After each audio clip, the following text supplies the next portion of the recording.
रात के इस पहर मैं और आप यहाँ बैठे हैं, हमारे और आपके शरीक होने का कोई तो मकसद होगा। अपने बिस्तर को छोड़कर, आराम को छोड़कर, दोस्ती यारी और होटलों पर बैठकर चाय के गरम गरम कप के नशे को छोड़कर आप और मैं यहाँ बैठे हैं, उसका कोई तो मकसद है हासिल।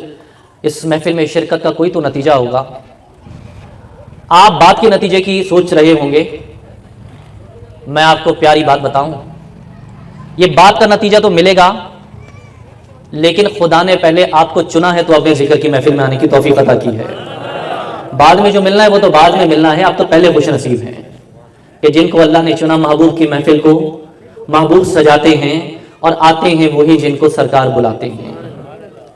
तो जिनको अल्लाह करम कर दे, महबूब खुदा की निगाहें हो जाएं, उनको अल्लाह तौफीक बख्शता है कि वो अपनी मसरूफियाती ज़िंदगानी को छोड़कर अल्लाह के जिक्र की मजलिसों में बैठ जाते हैं। इस पर हम और आप अल्लाह का शुक्र बजा लाएं।